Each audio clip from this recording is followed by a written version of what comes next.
Em nome do Pai, do Filho e do Espírito Santo. Inspirai, ó Senhor, as nossas ações e ajudai-nos a realizá-las, para que em vós comece e para vós termine tudo aquilo que fizermos. Por Cristo, Senhor nosso. São José, São João Maria Vianney, em nome do Pai, do Filho e do Espírito Santo. Amém.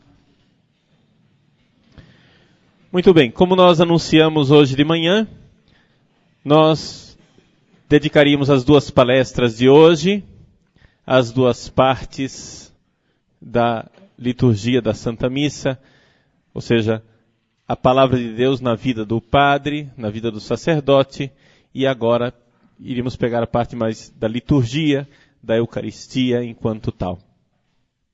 Como é que nós vamos fazer isso? Bom, em primeiro lugar, vamos voltar a dar uma olhada para a essência do ministério sacerdotal. Vocês sabem que existem alguns trechos do Evangelho que os estudiosos não têm dúvida alguma de que são históricos. Um desses pontos do Evangelho que ninguém duvida que Jesus realmente fez historicamente foi a escolha dos 12. Estes 12 que foram escolhidos por Jesus é algo que realmente aconteceu e até mesmo teólogos críticos e protestantes, como por exemplo Joaquim Jeremias, admitem como sendo algo de inequívoco e historicamente fundado. Jesus separou 12. Depois da ressurreição, estes 12 receberam o nome de apóstoloi. São os apóstolos, os enviados. Em hebraico, na cultura de Jesus, seriam os saliá. São pessoas que são embaixadores de Cristo. É exatamente esta ideia quando São Paulo, por exemplo,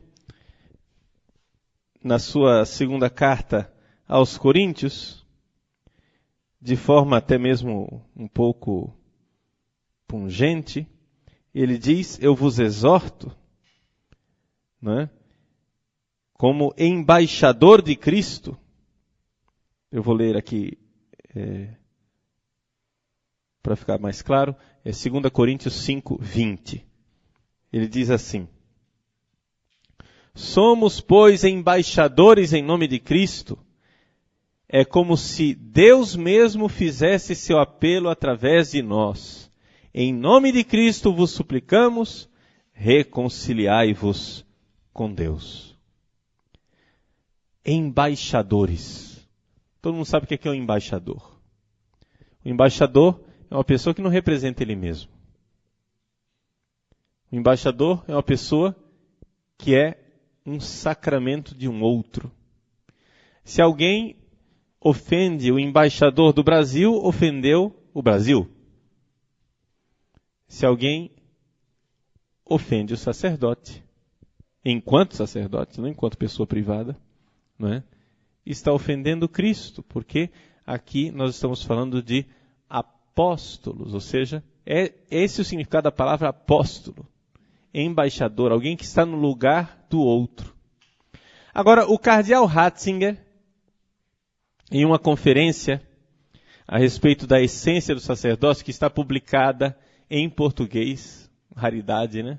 Um dos raros livros de Ratzinger traduzidos para o português, foi publicado pela Vozes de Petrópolis, não é? Compreender a Igreja. Ele tem aquele livro Compreender a Igreja, um livrinho, capa branca, foi publicado pelos franciscanos na época que eles queriam se reconciliar um pouco com o Vaticano. Boff tinha sido condenado há pouco tempo. O cardeal Ratzinger veio ao Rio de Janeiro, fez uma conferência para os bispos, e então aquelas conferências junto com este artigo a respeito da essência do sacerdócio, tudo isso foi traduzido para o português e publicado pela Vozes. A edição é meio indigente, porque a letrinha é pequenininha, a tradução não é muito feliz, mas pelo menos está aí à disposição em português para aqueles que desejarem. Bom, o cardeal Ratzinger, nesse capítulo sobre a essência do sacerdócio, no livro Compreender a Igreja, ele recorda 2 versículos do Evangelho de São João que são muito interessantes. Primeiro, se quiserem anotar, é João 5, 19, mas também, repetindo a mesma ideia, o 30. E também João 15, 5. Então, João 5, 19 ou então João 15, 5. O que é que diz João 5, 19? João 5, 19 fala a respeito de Jesus. E diz assim: o Filho por si mesmo nada pode fazer. Vejam o que é que o Filho, Jesus, é o Filho. O Filho não pode fazer nada sem o Pai. Agora, em João 15, 5, Jesus diz assim: sem mim nada podeis fazer. Então, os apóstolos. Jesus está aqui na última ceia, discurso de despedida, e ele dirige-se aos apóstolos. Ora, o que é que o Filho e os apóstolos podem fazer? Nada. O Filho não pode nada sem o Pai, e os apóstolos não podem nada sem o Filho. Vejam o que o cardeal Ratzinger diz. Este nada que os discípulos compartilham com Jesus expressa ao mesmo tempo o poder e a impotência do ministério apostólico. Repito, este nada é o poder e é a impotência. O poder e o não poder do ministério apostólico. Ou seja, vejam, quando Jesus vem ao mundo, ele é o apóstolo do Pai. Né? O Evangelho diz inúmeras vezes que Deus enviou seu Filho ao mundo. E o verbo é apostelo, apostolou. Deus Pai apostolou seu Filho ao mundo, tornou seu Filho apóstolo aqui no mundo. E o Filho aqui, o que é que ele faz? Ele faz o que vê o Pai fazer. Ele não pode fazer nada que não vê o Pai fazer. Ele é o apóstolo do Pai. Jesus é tão filho, tão imitador do Pai, tão imitador do Pai, tão imitador do Pai, que as pessoas olham para ele e enxergam o Pai. Quem vê a mim, vê o Pai. Mas não porque ele seja o Pai, mas exatamente porque ele é tão filho que ele é imagem do Pai.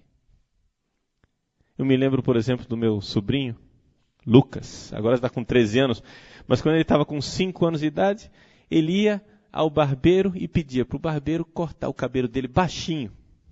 Aí o barbeiro ia lá e cortava baixinho. Aí ele olhava para o espelho e, não, mas eu quero meu cabelo espetado assim, para cima. Porque o cabelo do pai dele era espetado para cima. Mas o cabelo dele era lisinho, não tinha como ficar espetado. Então ele fazia o barbeiro colocar gel no cabelo para ficar com o cabelo espetado, igual o pai. Isso é ser filho.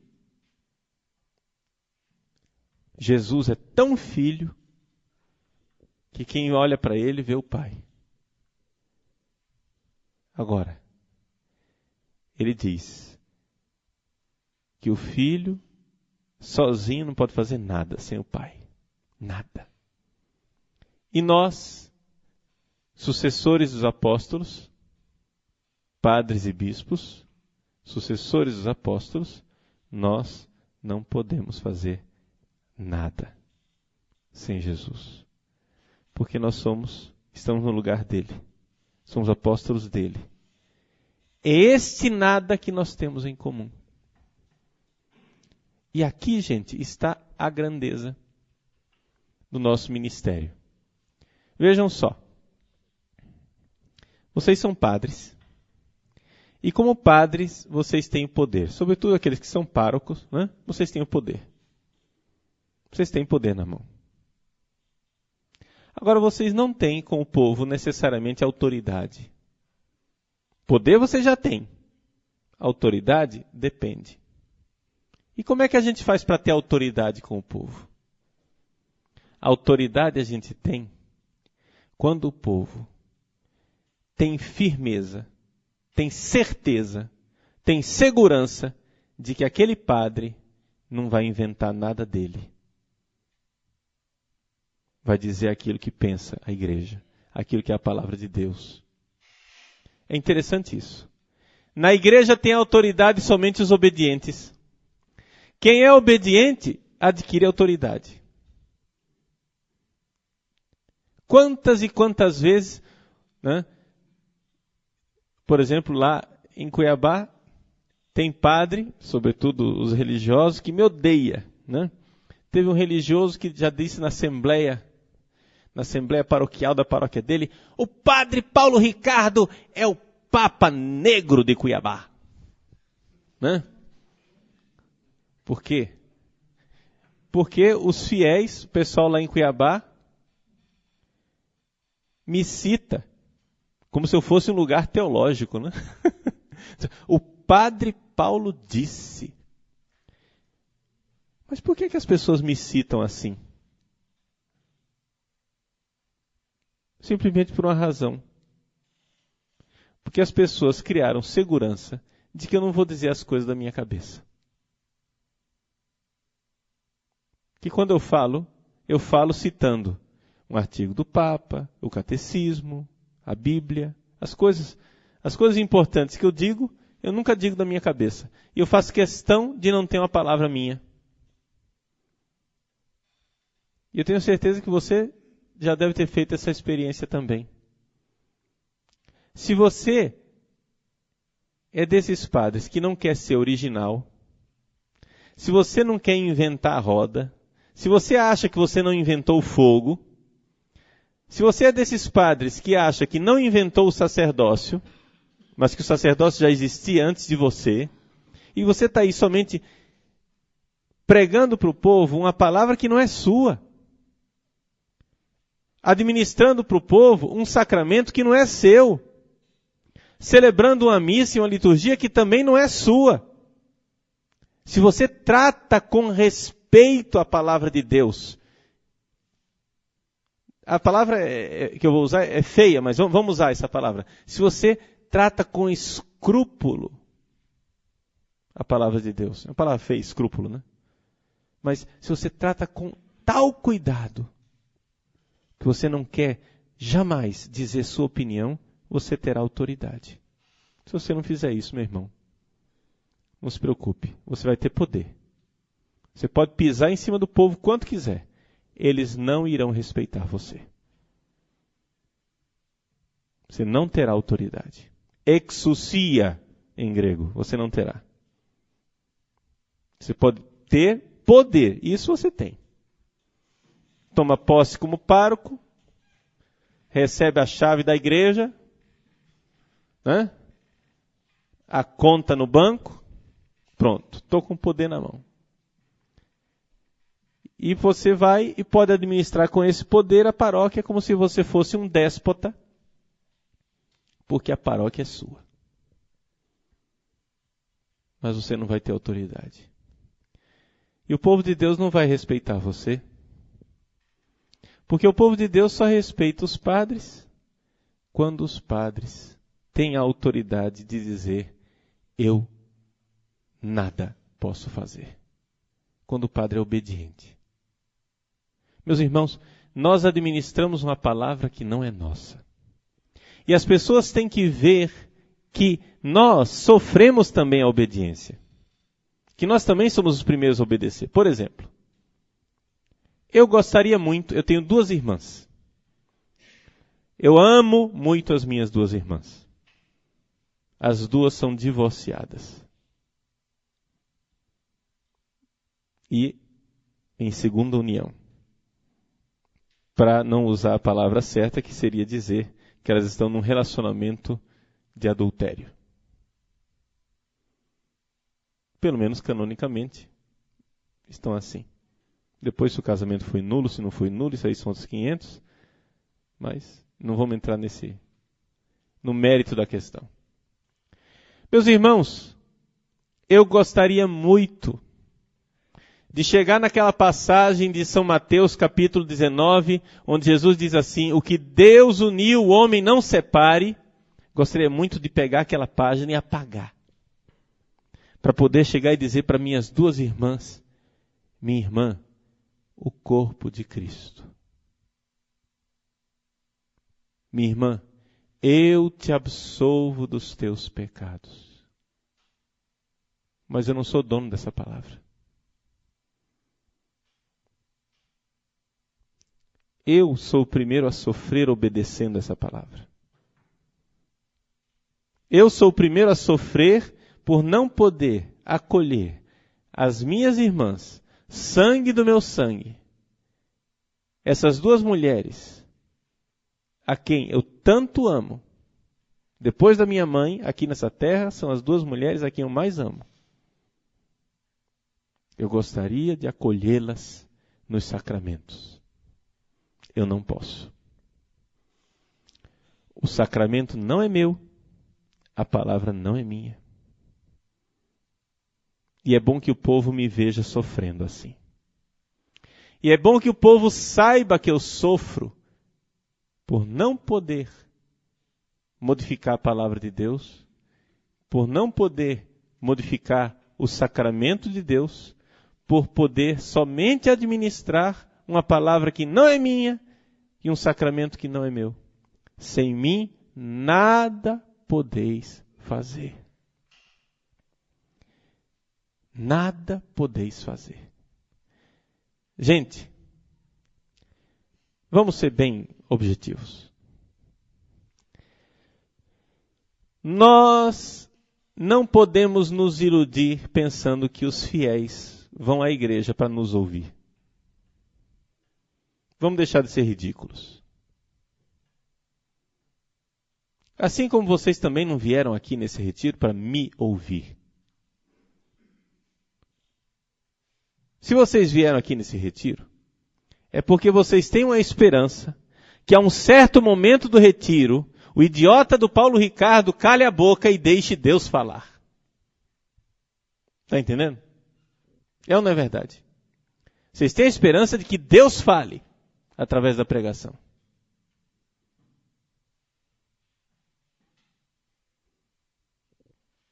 Que venha uma palavra que não é humana. O povo não vai à igreja porque você prega uma palavra maravilhosa. Ah, padre, qual é a sua opinião? Ninguém quer saber qual é a sua opinião, rapaz. Eles estão querendo saber o que é que a igreja ensina. Qual é a palavra de Deus? Qual é a palavra de Cristo? É isso que o povo quer saber. O povo não quer seguir a opinião de padre. Como é triste o povo ser refém de padre. Certamente já aconteceu isso com você. Você foi na paróquia de um colega, ou então convidou um colega para celebrar na sua paróquia, né? E ele presidindo a missa e você concelebrando. E aí o cara começou a celebrar a missa. Aí você, no meio da missa, começou a pensar: onde foi que eu fui amarrar minha égua? Agora eu sou refém desse idiota. O cara começa a missa, o negócio não tem pé nem cabeça. Você está lá concelebrando, está amarrado e não pode sair. Você ficou refém do alvitre dele. Você ficou refém das veleidades litúrgicas do rapaz.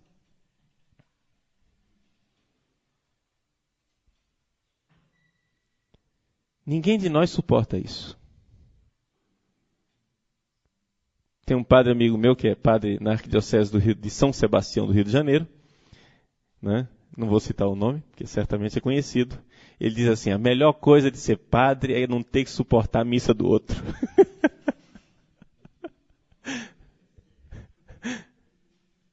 Mas, gente, se nós nos sentimos reféns quando um outro padre começa a inventar missa, por que é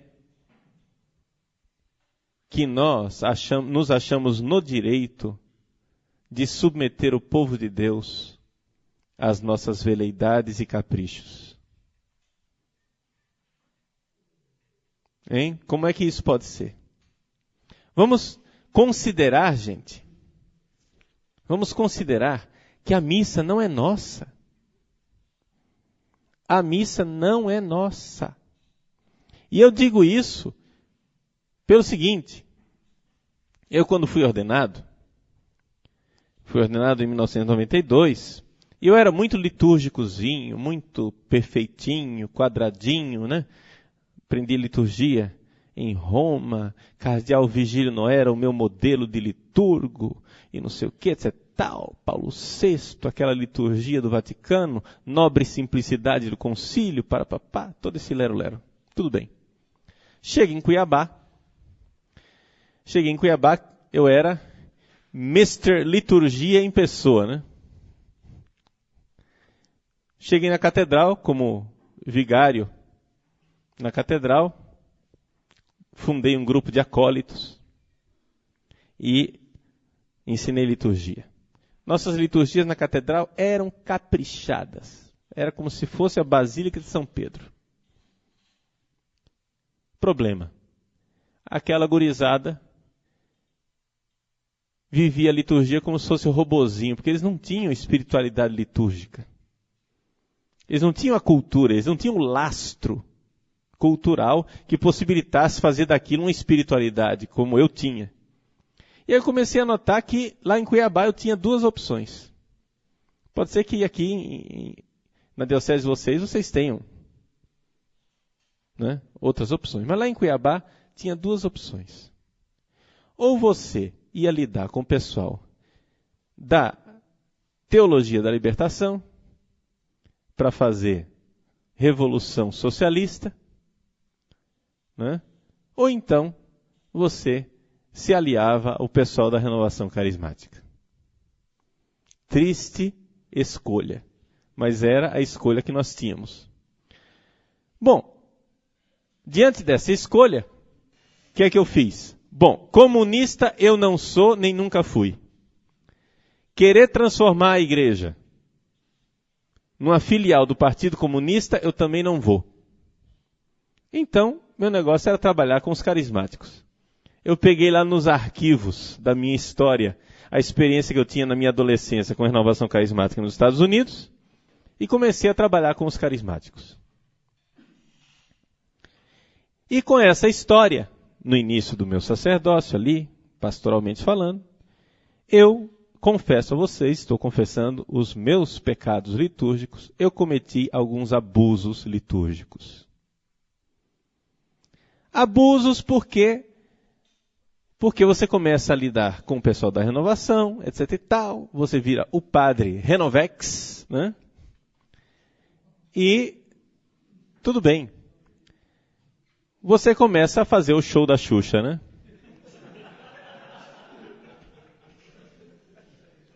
E foi exatamente isso. Aquelas missas intermináveis.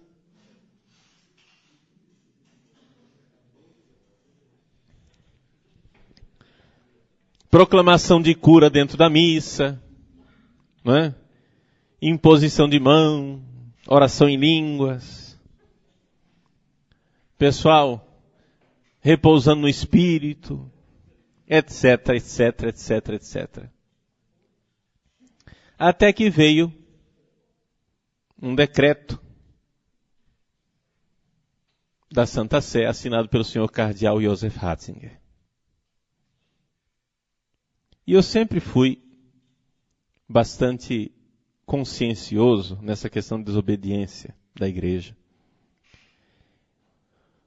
Onde a Congregação para a Doutrina da Fé dizia Você pode fazer o que quiser, proclamar a cura que quiser, plantar bananeira, fazer cambalhota, tudo que quiser. Fora da missa. Na missa, não. Fora da missa. Na missa, não. Esse cara, Joseph Ratzinger, por acaso, eu acho que ele tem um parentesco com o Bento XVI. Né? Eles se conhecem. E eu tenho a leve impressão de que eles estão de acordo.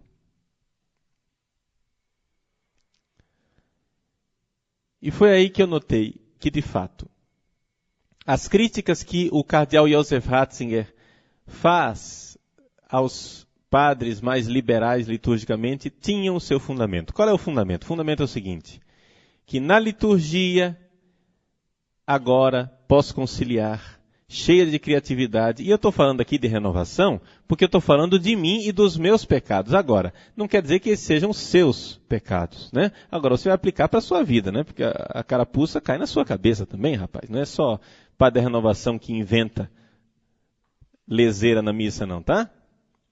Não serve só para carismático, não.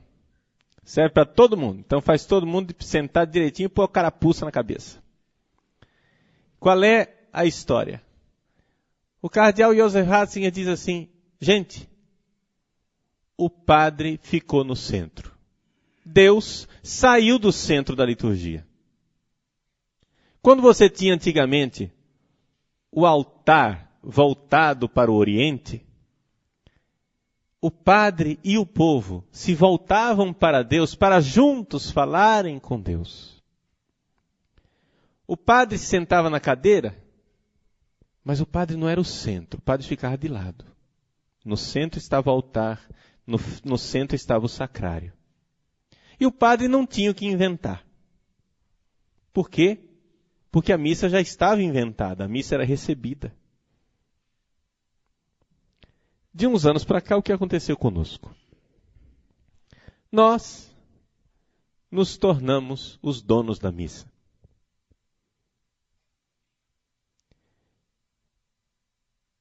Vejam, meus irmãos, a Santa Missa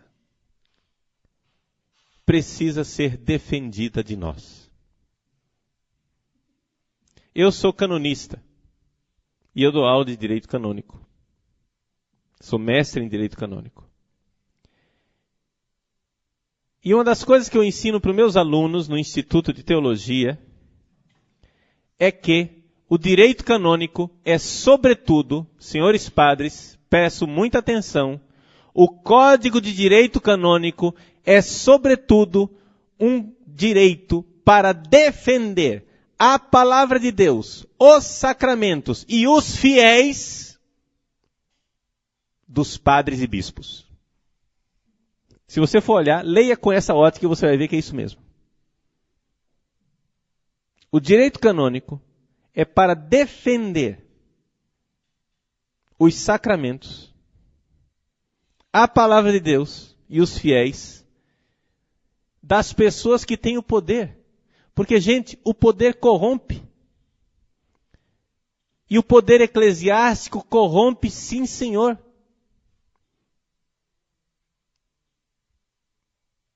Nós nos tornamos os pequenos déspotas. O direito canônico precisa ser obedecido por nós, padres. A gente só lembra do direito canônico quando é para cobrar dos fiéis.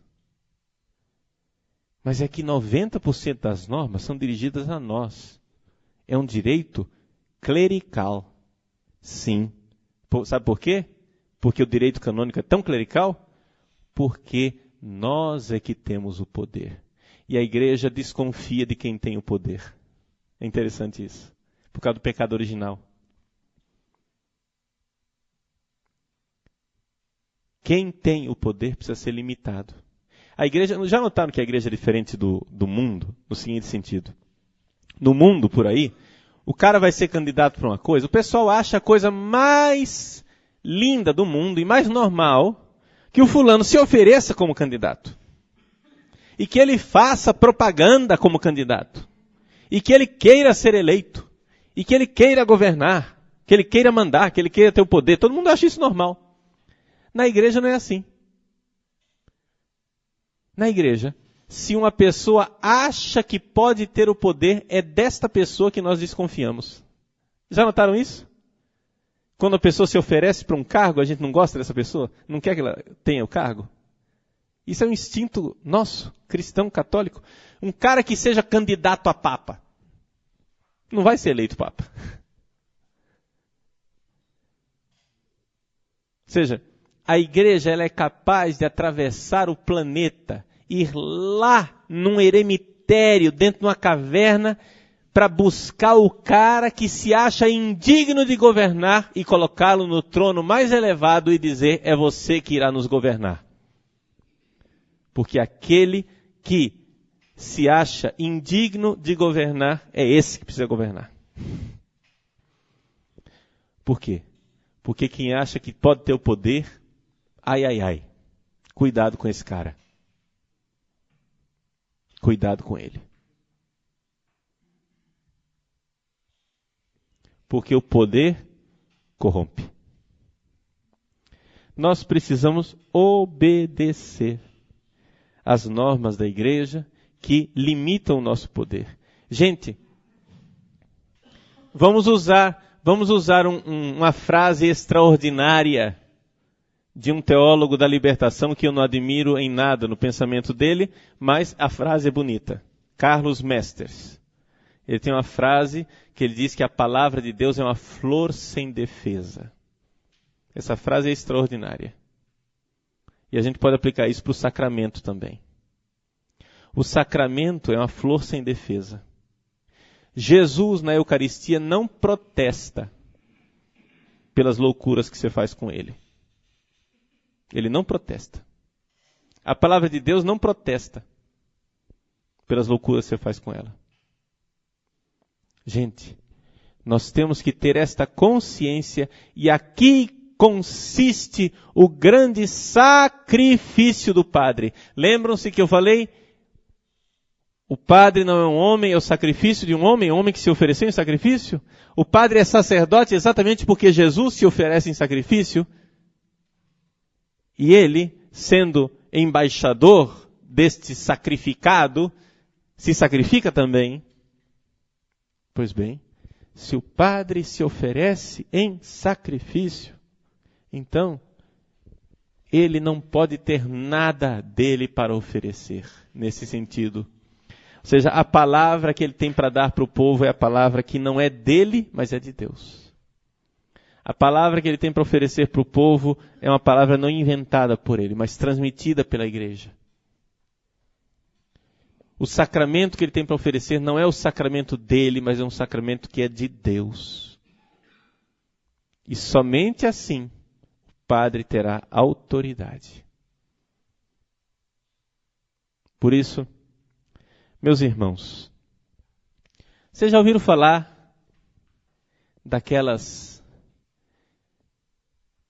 frasezinhas em vermelho que tem lá no missal?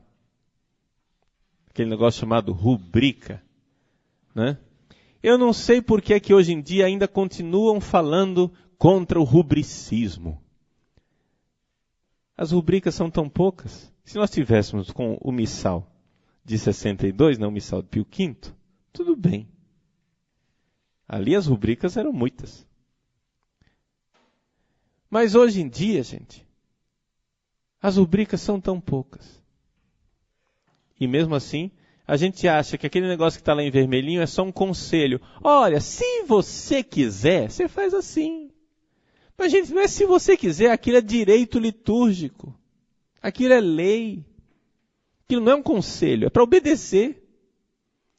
Quando está dito que você pode escolher, está dito lá, se o sacerdote achar oportuno, se for oportuno, estas ou outras palavras. Aí está dito, quando você pode improvisar, criar, está dito lá, está dada a permissão claramente. Mas nós precisamos voltar a celebrar a missa do missal. Eu celebro missa na catedral todos os domingos às 17 horas. Quantas vezes vem gente de fora de Cuiabá, que está lá de passagem, turista, né? No final da missa, a gente sai em procissão, fica na porta da igreja, saudando o povo, cumprimentando, dando a bênção, né? Beijando as crianças, etc. O povo gosta tanto disso. Vem gente de fora, de outras dioceses, e diz: Padre, a sua missa é linda. Aí eu olho para a pessoa e digo: é a missa do missal. Não é a minha missa. Não é a minha missa. Gente, quem está falando aqui é um cara que já inventou muito na missa. Está entendendo? Já inventei muito. Bato no peito. Se quiser proclamar cura, né, fazer coisas especiais, vai no grupo de oração. Ou então termina a missa, tira a casula e faz o que você quiser. Mas não dentro da liturgia. Não dentro da liturgia. Por quê? Porque se eu permito a você, que é um teólogo iluminado, especial, inteligente, maravilhoso, a inventar a missa, eu preciso então permitir também a tantos outros hereges malucos que inventem também. A liturgia a gente recebe. Ela é um dom que nós recebemos da igreja. E nós precisamos respeitar isso. Isso faz parte do nosso sacrifício. Do nosso ser, não para mim, eu sou para um outro. O padre é um homem que é para o outro. Então, como é que nós, padres em primeiro lugar, mas também o povo, como é que nós devemos e podemos viver a Eucaristia? Concretamente. Qual é a teologia que está por trás do sacrifício eucarístico? Espiritualmente falando, nós, na missa, em todo sacrifício eucarístico, precisamos fazer 3 coisas. Primeira coisa, oferecer.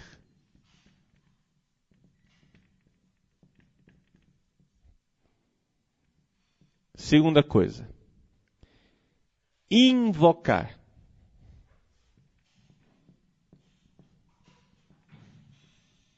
E terceira coisa, comungar.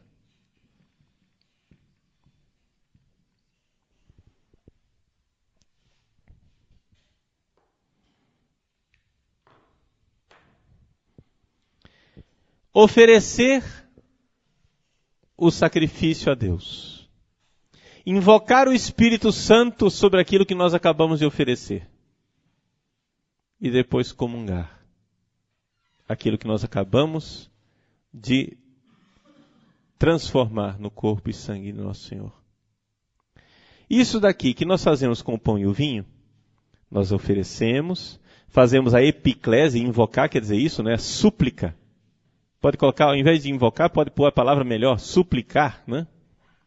Suplicar. Epiclese é isso. Suplicar.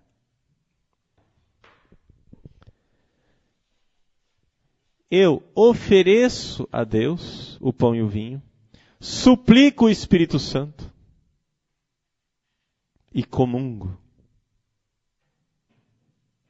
esses dons divinizados. É essa dinâmica do sacrifício eucarístico. O que é que a gente pode fazer isso na nossa vida, no nosso dia a dia? Como que a gente pode fazer isso? Primeira coisa, oferecer. Vejam, meus irmãos, nós precisamos subir ao altar todos os dias para oferecer nossas vidas. Na patena deve ir não somente a hóstia, o pedaço de pão. Na patena deve ir o nosso fardo diário. Deve ir o nosso cansaço. Deve ir a nossa solidão. Na patena deve ir o nosso coração inquieto, nossas preocupações. Porque é assim. Nós precisamos compreender que esse oferecer a Deus a nossa vida é existencial. Quando o Padre diz, isto é o meu corpo, isto é o meu sangue, é claro que é Jesus que está oferecendo, mas é também Ele que precisa oferecer. Senão, gente, nós somos somente Papa Hóstia.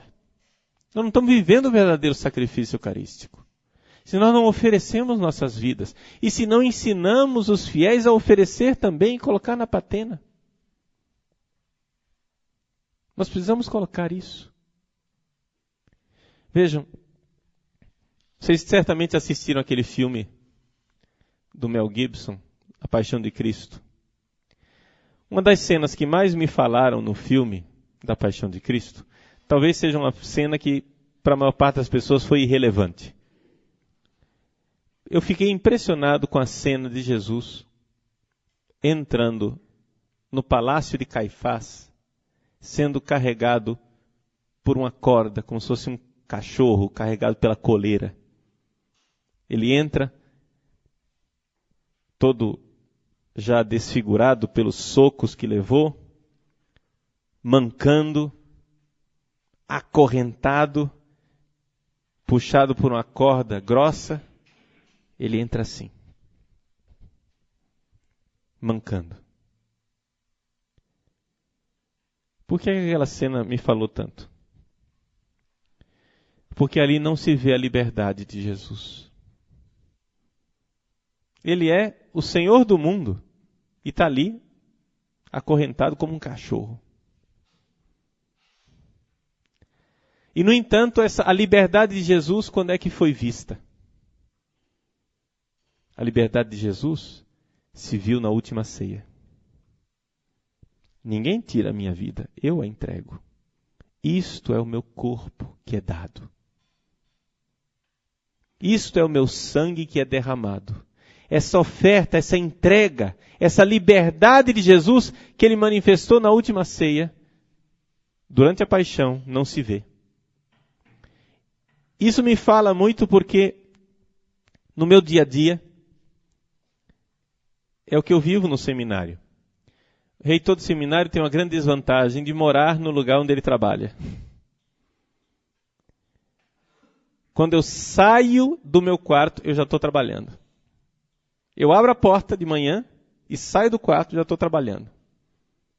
Padre, eu preciso falar com o senhor. Quem que não odeia essa frase, né? Acho que todos nós odiamos essa frase, né? Padre, eu preciso falar com o senhor. Ô, frasezinha cruel. A gente começa o dia com uma agenda. Chega no final do dia, não fez nada daquilo que estava previsto.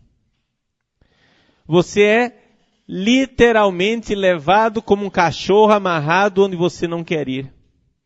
Eu não pensei, quando eu era seminarista, que ia acontecer tão cedo aquela profecia de Jesus que ele disse sobre São Pedro, né? Quando você for velho, você vai abrir os braços, vão amarrar você e levar onde você não quer ir.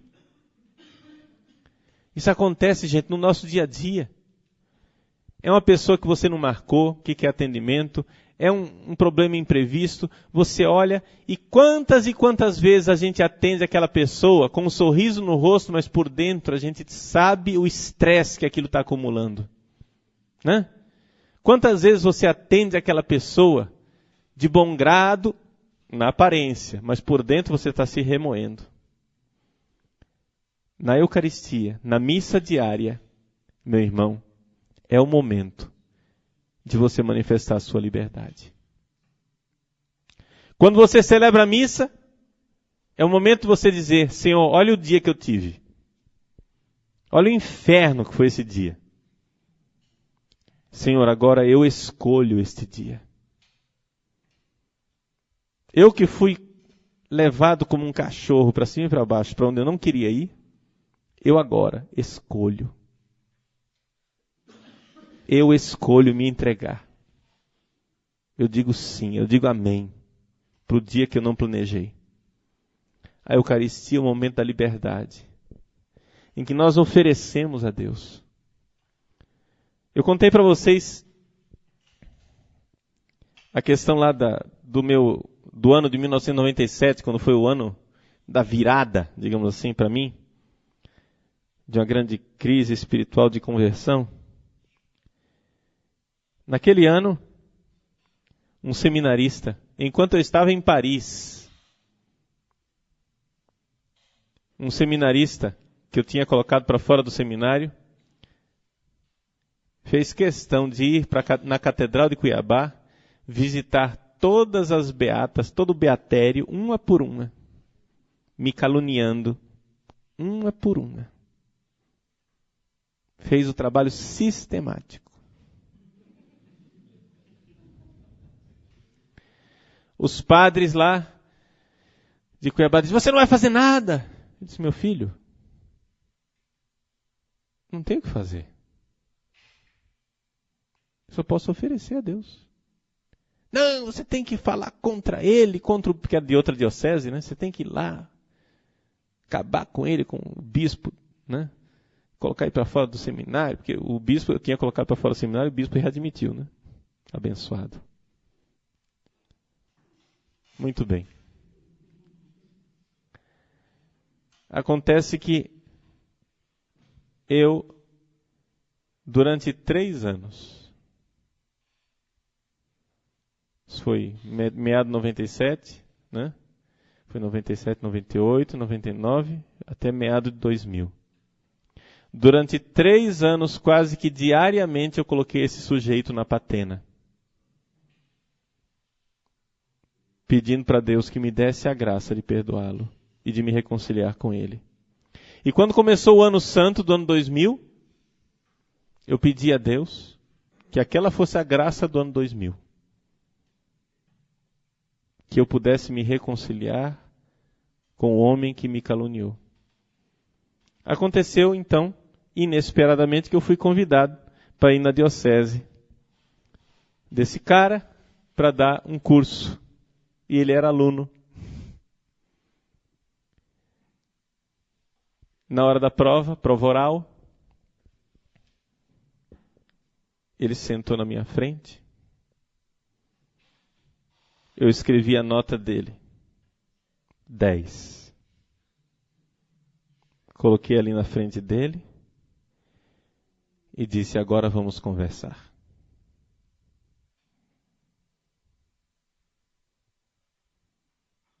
E eu pedi desculpas a ele. Pedi perdão a ele.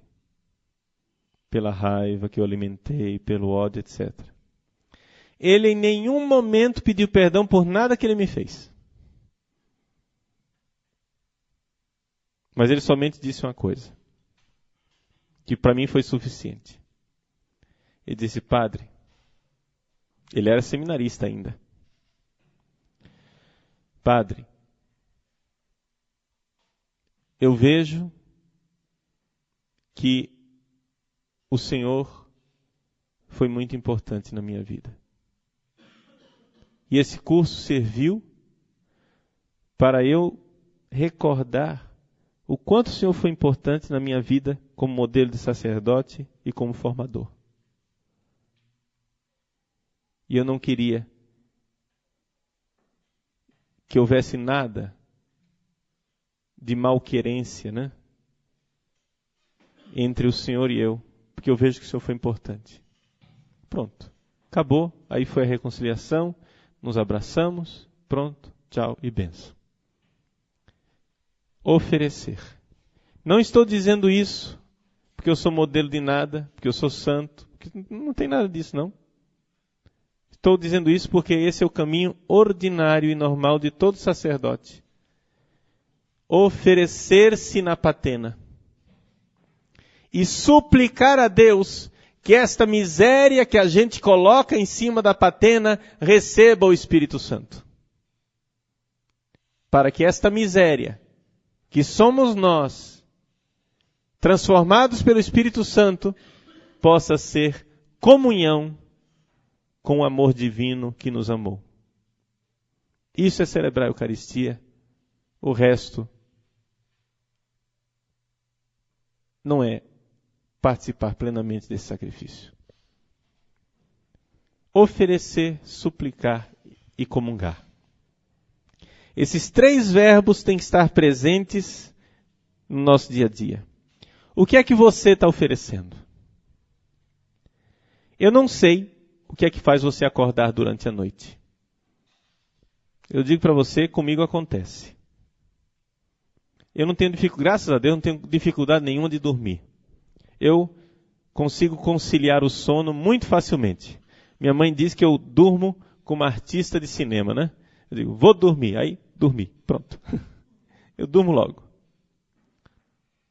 Mas, chega lá pelas 2, 3 da manhã, se por acaso eu estou com algum problema, eu dou aquela acordada para ir ao banheiro e depois não consigo mais dormir. Quando eu estou com algum problema. Quantas vezes eu acendi a luz e fui rezar porque não tinha outro jeito. E eu estou dizendo isso não porque minha vida é extraordinária, estou dizendo isso porque certamente é também muito parecida com a sua. Está entendendo? Ofereça. Suplique o Espírito Santo sobre esta miséria, não só na hora da missa, mas também na sua oração pessoal fora da missa. O sacerdote não é somente um homem, é o sacrifício de um homem que se oferece em sacrifício, entrega. Não é você não tem uma palavra sua, você não tem um sacramento seu, você não tem nenhuma identidade sua.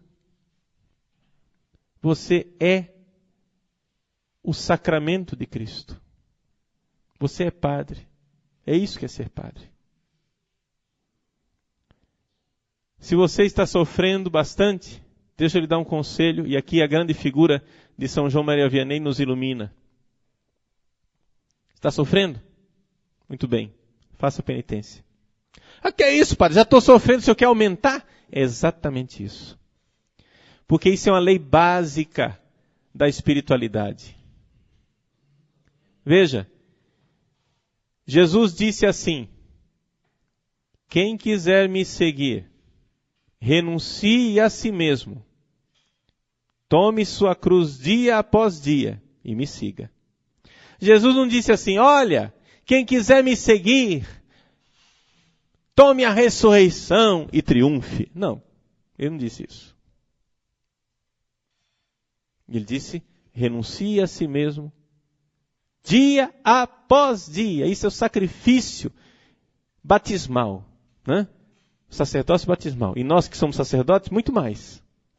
Sacerdócio ministerial. Renuncie a você. Dia após dia. Faça sacrifício. Né? Faça algum jejum sem prejudicar a saúde. Faça alguma penitência. O bem-aventurado João 23, que era o Papa do centenário da morte de São João Maria Vianney, escreveu uma encíclica sobre São João Maria Vianney. Eu, naquele ano 97, descobri que essa encíclica existia.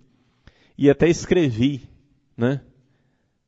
Numa folhinha, digitei no computador, escrevi e coloquei uma frase de São João Maria Vianney que eu achei nessa encíclica. Era uma carta de São João Maria Vianney a um outro pároco, que dizia assim, Padre fulano, o senhor está reclamando que a sua paróquia não muda. Deixa eu dizer para o senhor uma coisa. Até que o senhor não tenha jejuado, se flagelado, dormido no chão, rezado longamente de joelhos, não pense que o senhor tenha feito tudo.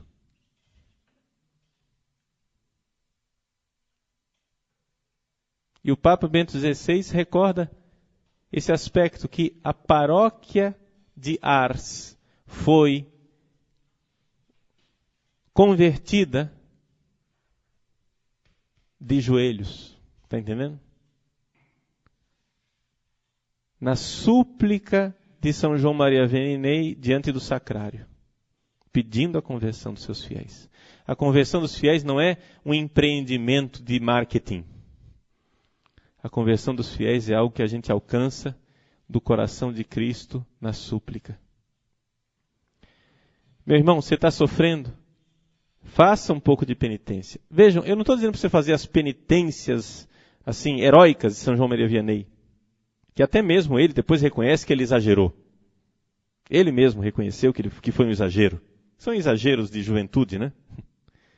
Comedor de batatas. Mas, vejam, façam uma penitência que não prejudique sua saúde. Por quê? Porque abraçar a cruz é um ato de vontade, é como se fosse um músculo. O músculo que pega a cruz. Você precisa exercitar esse músculo.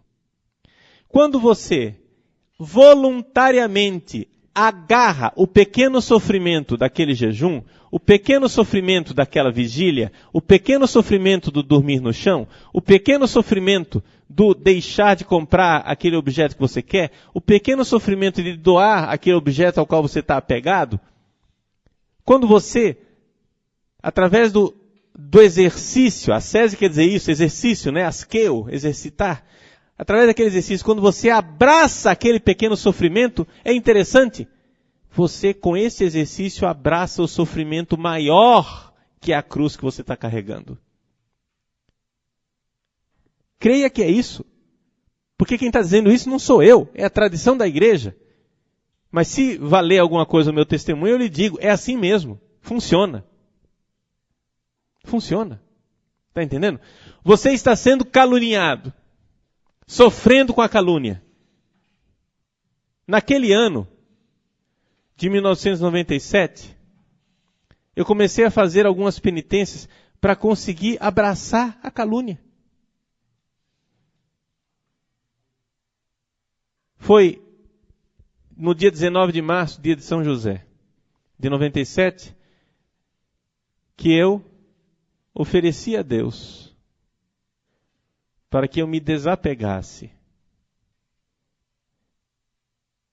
de todos aqueles apegos que eu estava. Apego ao meu nome, apego aos seminaristas que estavam saindo, apego à carreira, apego... Foi em 97 que eu decidi. 19 de março de 97, me lembro, foi durante um retiro espiritual que eu preguei para os seminaristas, eu decidi que eu não iria nunca mais tomar refrigerante. E de lá para cá nunca mais tomei. E estou vivo até hoje, tá? Ah, por que o senhor não renunciou à cerveja? Porque eu não gosto de beber. Não aprendi a beber. Entendeu? Para mim, renunciar à cerveja não seria sacrifício nenhum. Refrigerante, meu filho, eu gosto. Coca-Cola é um negócio que eu gosto, tá bom? Pode criticar, dizer que não é bom para a saúde, o que quiser, mas eu gosto. E foi isso que eu renunciei.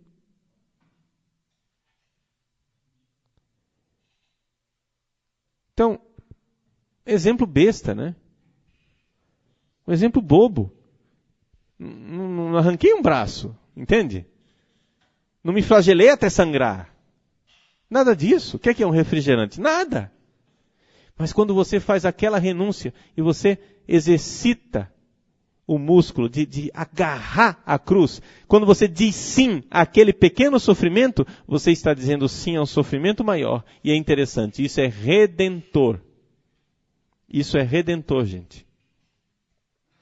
Isso é redentor.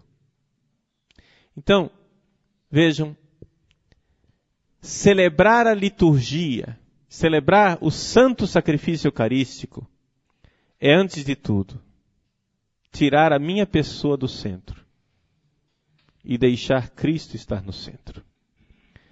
É uma palavra que não é minha, é um sacramento que não é meu, mas também é uma vida que não é minha. Porque eu ofereço a minha vida, invoco o Espírito Santo e suplico a Deus que derrame seu Espírito sobre essa minha miséria, para que ela possa estar unida à vida de Deus na ressurreição. Vejam, aqui é a dinâmica do mistério pascal. O sacrifício da cruz que é oferecer, pela ação do Espírito Santo, suplicado na epiclésia eucarística, se transforma em ressurreição, em união com a vida divina de Deus. Vejam, meus irmãos, eu não queria ser mal interpretado, que vocês achassem que eu estou aqui me colocando como modelo e como exemplo. Eu estou somente aqui abrindo meu coração de padre, de pecador e de miserável e partilhando com você as minhas misérias. Porque eu tenho certeza que você se reconhece nas misérias que eu estou partilhando. E que você certamente será capaz de fazer um uso muito melhor disso que eu estou te dizendo, do que eu mesmo fiz. Se trata somente de voltarmos a entender que o sacerdócio não precisa ser inventado por nós. Ele já existe.